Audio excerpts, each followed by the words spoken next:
वालेकुम। आज exercise 4.2 start करेंगे। इस कंप्लीट एक्सरसाइज में टोटल 2 मेथड यूज़ हुए हैं और दोनों एग्जामिनेशन पॉइंट ऑफ व्यू से बहुत इंपॉर्टेंट है। इनसे एक एक सवाल हमारा निकल जाएगा। जो फर्स्ट मेथड है, जो कि क्वेश्चन नंबर 1, 3 और 6 के अंदर यूज़ हुआ है, वो equation reducible to A square minus B square है। इसको समझते हैं। सबसे पहले क्वेश्चन नंबर 1 है, हमारे पास फैक्टराइज करना है हमने। और सबसे पहले जो क्वेश्चन है, इसके अंदर आप सबसे पहली टर्म का स्क्वायर रूट निकालें, ये ए स्क्वायर हो जाएगा। लास्ट टर्म का स्क्वायर रूट ये एक्स स्क्वायर होगा। और ये जो मिडिल टर्म होगी ये फार्मूले के मुताबिक ले लें, यानी 2 फार्मूले का आ गया, और ये फर्स्ट टर्म और ये सेकंड टर्म, तो ये 2a स्क्वायर और एक्स स्क्वायर हो जाएगा। लेकिन अगर ऊपर हम मिडिल टर्म देखें तो वो जस्ट 1a स्क्वायर और एक्स स्क्वायर है। तो इक्वलिटी को बराबर करने के लिए यहाँ से एक a स्क्वायर और एक्स स्क्वायर को माइनस कर लें। अब ये दोनों इक्वेशन बराबर हो जाएंगी। अब ये जो स्टार्ट की 3 टर्म्स है, ये हम क्लोज कर सकते हैं a plus B whole square में। तो first term plus last term का होल स्क्वायर, इसमें इसको क्लोज कर दें। और ये जो आखिरी टर्म है, इसका भी स्क्वायर रूट ले लें, ये ए एक्स होल स्क्वायर हो जाएगा। अब फिर ये एक फार्मूले के अंदर आ गए, ए स्क्वायर माइनस बी स्क्वायर की शक्ल में आए। तो ये फार्मूला एक दफ़ा प्लस में और एक दफ़ा माइनस में एक्सपेंड हो जाएगा। तो इस टर्म को ऐसे ही लिखा, इस टर्म को एक दफ़ा प्लस में और इसी तरह इस टर्म को एक दफ़ा माइनस में। तो ये भी हमारे पास आंसर है। अगर हम इसको अरेंज करें, यानी ए वाली टर्म्स को पहले और दूसरी टर्म को बाद में लिख दें, तो इस तरह भी इसको लिखा जा सकता है। इसी तरह हमारे पास नेक्स्ट क्वेश्चन है। सिमिलरली इसका स्क्वायर रूट ले लें। बी स्क्वायर होगा आपके पास, 1 का स्क्वायर रूट तो 1 ही होता है। और जो मिडिल टर्म है वो 2, पहला नंबर ये जो हमारे पास बी स्क्वायर है, और ये दूसरा नंबर ये 1 है, इससे बना लें। अब ये जो मिडिल टर्म है ये 2b स्क्वायर है और ये जस्ट b स्क्वायर है। तो एक b स्क्वायर यहाँ से माइनस करें इक्वलिटी बराबर करने के लिए। अब ये जो 3 टर्म्स हैं, इसको क्लोज कर लें फार्मूले के अंदर, A square plus 2ab plus B square को a plus B whole square में। और a b स्क्वायर है और b जो है वो 1 है, तो b स्क्वायर प्लस 1 के होल स्क्वायर में क्लोज होगा। इसका स्क्वायर रूट ले लें, ये b का होल स्क्वायर आ जाएगा। अब फिर ये ए स्क्वायर माइनस बी स्क्वायर की फॉर्म में आ गया, एक दफ़ा प्लस में एक दफ़ा माइनस में लिख दें। तो एक दफ़ा इसे प्लस में और एक दफ़ा इसको माइनस में लिख दिया। और बी वाली टर्म को अरेंज करके पहले लिख दें, कांस्टेंट टर्म बाद में, यही यहाँ पर कर लें। तो ये हमारे पास सेकंड क्वेश्चन का आंसर आ गया। इसी तरह हमारे पास थर्ड क्वेश्चन है। फर्स्ट टर्म का स्क्वायर रूट ले लें, ये a4 हो जाएगा। लास्ट टर्म का स्क्वायर रूट लें, ये x4 हो जाएगा। और मिडिल टर्म को 2 फर्स्ट टर्म और सेकंड टर्म से बना लें। अब ये 2a4 और x4 है, तो इसमें से एक a4 और x4 माइनस कर लें ताकि इक्वलिटी बराबर हो जाए। फर्स्ट 3 टर्म को क्लोज कर लो a plus B whole square के फार्मूले में। तो a4 प्लस x4 का होल स्क्वायर हो गया। इसका स्क्वायर रूट ले लें, तो a स्क्वायर एक्स स्क्वायर का होल स्क्वायर होगा। फिर इसके ऊपर a square minus B square का फार्मूला अप्लाई करें। एक दफ़ा इसको प्लस के अंदर, एक दफ़ा इसको माइनस के अंदर लिख लें। अब इसके अंदर जो a वाली टर्म है उनको अरेंज कर लें यहाँ पर, और x4 अलग लिख लें। इसी तरह यहाँ पर भी a वाली टर्म को अरेंज करके x4 अलग लिख दें। इस तरह क्वेश्चन नंबर 1 का हमारे पास लास्ट क्वेश्चन है। तो फर्स्ट टर्म का स्क्वायर रूट ले लें तो z4 हो जाएगा। लास्ट टर्म का स्क्वायर रूट लें तो 1 होगा। मिडिल टर्म बन जाएगी 2, और ये फर्स्ट टर्म और ये सेकंड टर्म, तो ये 2z4 हो जाता है। इसमें से एक z4 को माइनस करें ताकि इक्वलिटी बराबर हो जाए। और ये 3 टर्म को क्लोज कर दें a plus B whole square में, तो z4 प्लस 1 का होल स्क्वायर आ जाएगा। इसका भी स्क्वायर रूट ले लें। अब ये a square minus B square की फॉर्म में आ गई। अब इसको एक दफ़ा प्लस में लिख दें, एक दफ़ा माइनस में लिख दें, अरेंज कर लें, z वाली टर्म अलग कर लें और कांस्टेंट टर्म को अलग लिख लें। तो इस तरह हमने क्वेश्चन नंबर 1 को कंप्लीट किया। अब आते हैं क्वेश्चन नंबर 2 की तरफ। नेक्स्ट क्वेश्चन नंबर 2 जो है वो तो अलग मेथड पर है। क्वेश्चन नंबर 3 और 6 इसी मेथड के ऊपर है, तो पहले इनको देखते हैं। तो क्वेश्चन नंबर 3 की तरफ आए। यहाँ पर फर्स्ट टर्म का स्क्वायर रूट निकालें, वो एक्स स्क्वायर होगा। इसका भी स्क्वायर रूट निकालें तो ये 2y स्क्वायर होगा। और मिडिल टर्म बना दें, ये 2 और ये फर्स्ट नंबर और ये सेकंड नंबर। अब अगर हम देखें तो ये मिडिल टर्म हमारे पास एक्स्ट्रा है, 2 एक्स स्क्वायर वाई स्क्वायर। तो इक्वलिटी बराबर करने के लिए इसको यहाँ पर माइनस भी कर लें। अब ये बिल्कुल पीछे जैसे क्वेश्चन जैसा हो गया। इसको क्लोज कर दें a plus B whole square में, तो एक्स स्क्वायर प्लस 2y का होल स्क्वायर हमारे पास ये इधर क्लोज हो जाएगा। इसका स्क्वायर रूट ले लें, 2xy का होल स्क्वायर होगा। अब फिर ये a square minus B square की फॉर्म में आ गया। तो एक दफ़ा इसको प्लस में लिख दें, एक दफ़ा माइनस में लिख दें, और x वाली को टर्म को x के साथ अरेंज करके लिख दें, y को अलहदा, और इसी तरह यहाँ पर भी x को अलग अरेंज कर लें और यहाँ y को अलग कर लें। इस तरह हमारे पास सेकंड क्वेश्चन है।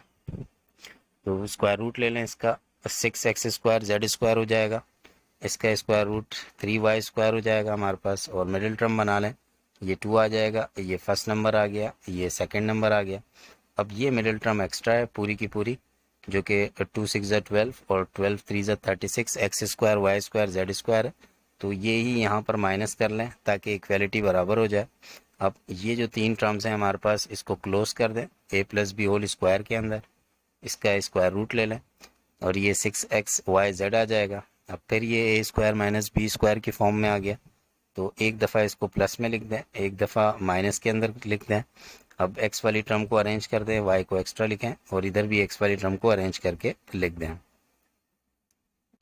इसी तरह हमारे पास थर्ड क्वेश्चन है। थर्ड क्वेश्चन के अंदर ये 44 है, इसका स्क्वायर रूट ले लें, 2t स्क्वायर हो जाएगा, 625 का स्क्वायर रूट 25 हो जाएगा हमारे पास, और middle term 2 multiply first number और सेकंड नंबर पे आ जाएगी। अब ये जो एक्स्ट्रा टर्म है हमारे पास, ये 100t स्क्वायर बन रही है, इसको यहाँ माइनस कर लें। ये वाली जो तीन टर्म है इसको फार्मूले में क्लोज करें, 2t स्क्वायर प्लस 25 का होल स्क्वायर, इसका स्क्वायर रूट लें तो ये 10t स्क्वायर होगा। अब ये a square minus B square की फॉर्म में आ गया, एक दफ़ा माइनस में एक दफ़ा प्लस में लिख लिया, t वाली टर्म को अलग अरेंज कर दिया, कांस्टेंट टर्म अलग लिख ली, यहाँ पर भी t वाली टर्म को अलग अरेंज कर दिया और कांस्टेंट टर्म को अलग कर दिया। इस तरह इसी का हमारे पास लास्ट क्वेश्चन है। 44 का स्क्वायर रूट 2t स्क्वायर का होल स्क्वायर हो जाएगा, और 1 का स्क्वायर रूट 1 ही होता है। मिडिल टर्म बनाए 2, और ये फर्स्ट नंबर ये सेकंड नंबर।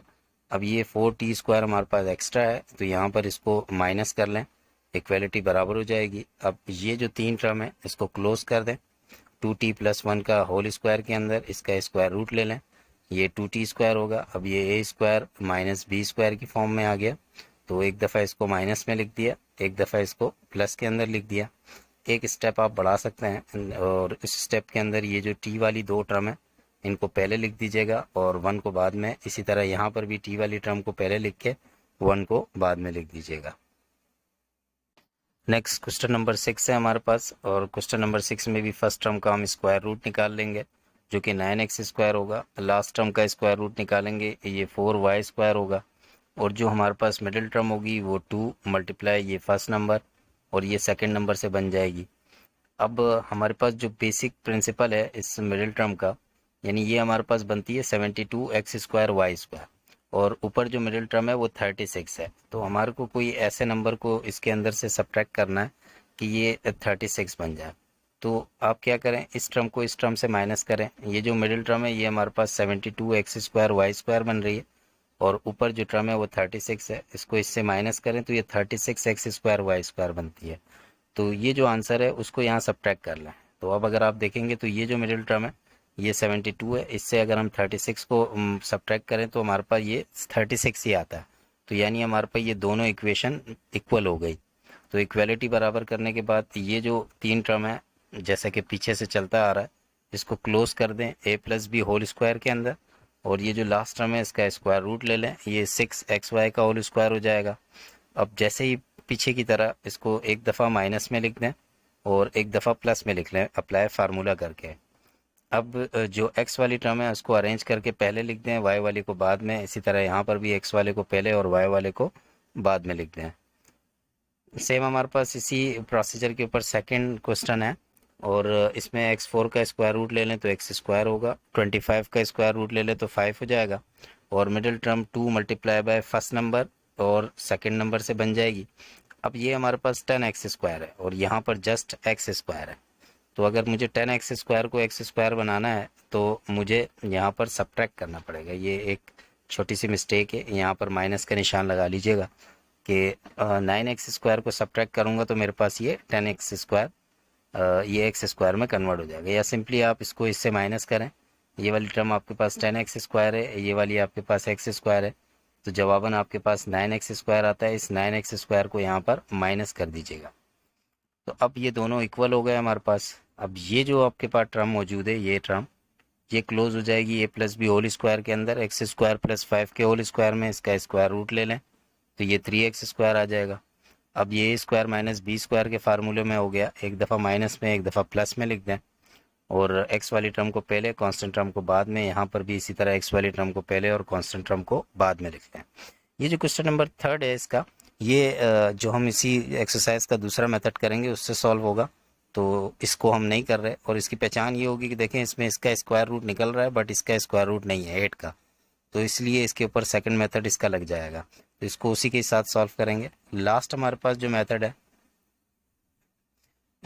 लास्ट क्वेश्चन के अंदर अगर हम देखें तो इसका स्क्वायर रूट निकल रहा है, वो आपके पास 4a स्क्वायर का होल स्क्वायर है, इसका स्क्वायर रूट भी निकल रहा है, वो 9b स्क्वायर का होल स्क्वायर है। मिड टर्म बना लें, तो अब आपके पास चूँकि बीच में माइनस है तो यहाँ माइनस आ गया, 2 आ गया, और ये पहला नंबर और ये दूसरा नंबर आ गया।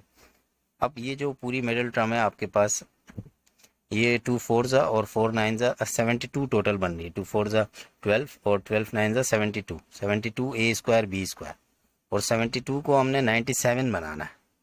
तो वो किस तरह बना लेंगे, हम यहाँ पर ये इन दोनों को सब्ट्रैक्ट करें ताकि वो नंबर पता चल जाए। तो 72 को 97 से सब्ट्रैक्ट करेंगे तो ये 25 a स्क्वायर b स्क्वायर आ रहा है। तो यानी इसका मतलब है यहाँ अगर हम -25 a स्क्वायर b स्क्वायर करें तो ये मिडिल टर्म 97 बनती है। देखें ये वाली टर्म आपके पास -72 है, ये वाली -25 है, इन दोनों को आपस में मिलाएंगे, माइनस माइनस प्लस हो जाएगा तो -97 a स्क्वायर b स्क्वायर आता है। तो यानी ये इक्वलिटी हो गई हमारे पास, बराबर आ गई दोनों इक्वेशन। तो ये जो 3 टर्म है इसको क्लोज कर दें, a plus B whole square के अंदर 4a square minus 9b square का होल स्क्वायर आएगा, इसका स्क्वायर रूट ले लें, 5ab का होल स्क्वायर आ जाएगा। अब फिर a square minus B square का फार्मूला लगाएं, एक दफ़ा इसको माइनस में एक दफ़ा इसको प्लस में लिख दें, और a वाली टर्म को अरेंज करके एक साथ लिख लें और b को अलग, इसी तरह यहाँ पर भी a की टर्म को अरेंज कर लें और b को अलग। तो ये हमारे पास पूरा मेथड था, equation reducible to a square minus B square. ये इंपॉर्टेंट मेथड है, इसकी तैयारी करें, इससे इंशाल्लाह आपका एक सवाल लाजमी निकलेगा। अस्सलामु अलैकुम।